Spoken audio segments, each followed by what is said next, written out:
Good evening and welcome to Bedtime Stories with Madison Families. My name is Miss Farrell and tonight I will be reading you Last Stop on Market Street by Matt de la Pena and pictures by Christian Robinson. CJ pushed through the church doors, skipped down the steps.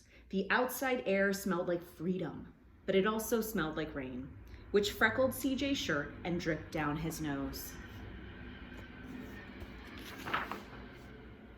He ducked under his Nana's umbrella, saying, "How come we gotta wait for the bus in all this wet?" "Trees get thirsty too," his Nana told him. "Don't you see that big one drinking through a straw?" CJ looked for a long time, but he never saw a straw. From the bus stop, he watched water pool on flower petals, watched rain patter against the windshield of a nearby car. His friend Colby climbed in. CJ gave a wave and drove off with his dad. "Nana, how come we don't got a car?"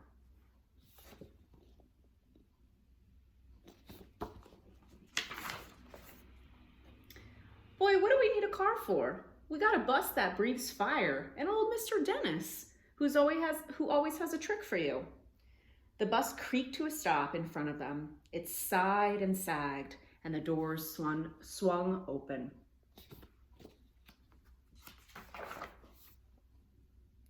"What's that I see?" Mr. Dennis asked. He pulled a coin from behind CJ's ear, placed it in his palm. Nana laughed her deep laugh and pushed CJ along. They sat right up front.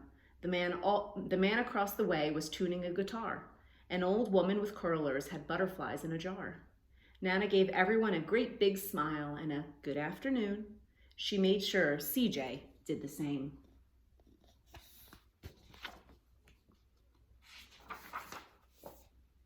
The bus lurched forward and stopped, lurched forward and stopped. Nana hummed as she knit. "How come we always gotta go here after church?" CJ said. "Miguel and Colby never have to go nowhere." "I feel sorry for the boys," she told him.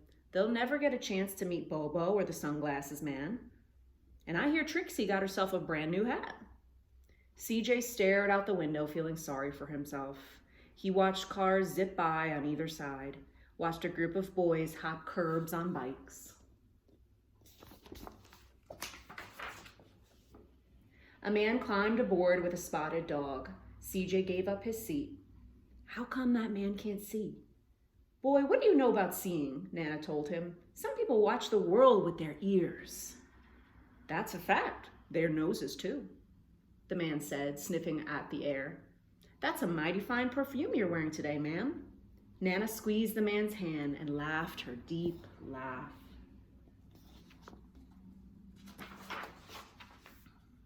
Two older boys got on next. CJ watched as they moved on by and stood in back. "Sure wish I had one of those," he said. Nana set down her knitting. "What for?"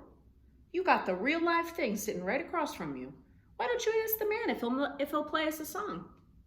CJ didn't have to. The guitar player was already plucking strings and beginning to sing. "To feel the magic of the music," the blind man whispered, "I'd like to close my eyes." Nana closed hers too. So did CJ and the spotted dog.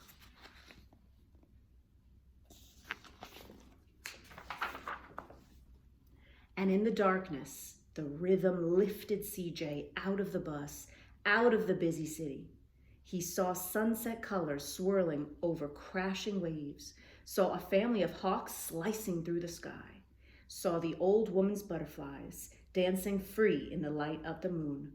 CJ's chest grew full and he was lost in the sound, and the sound gave him the feeling of magic.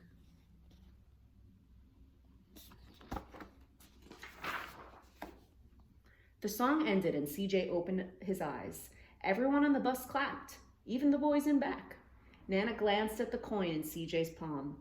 CJ dropped it in the man's hat. "Last stop on Market Street," Mr. Dennis called.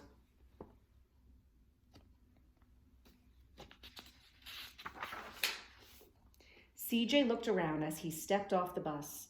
Crumbling sidewalks and broken down doors. graffiti tagged windows, and boarded up stores. He reached for his Nana's hand. How come it's always so dirty over here? She smiled and pointed to the sky. Sometimes, when you're surrounded by dirt, CJ, you're a better witness for what's beautiful.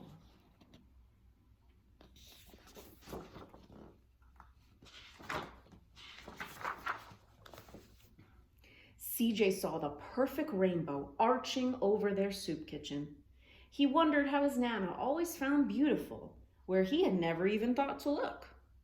He looked all around them again, at the bus rounding the corner out of sight, and the broken street lamps still lit up bright, and the stray cat shadows moving across the wall. See the rainbow? Beautiful. When he spotted their familiar faces in the window, he said, "I'm glad we came."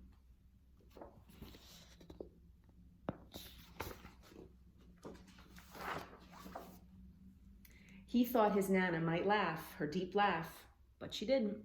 She patted him on the head and told him, "Me too, CJ. Now come on." And there they are at their soup kitchen, where it looks like they're volunteering to feed soup and food to people who need it. The end. I hope you enjoyed that story. Have a great night.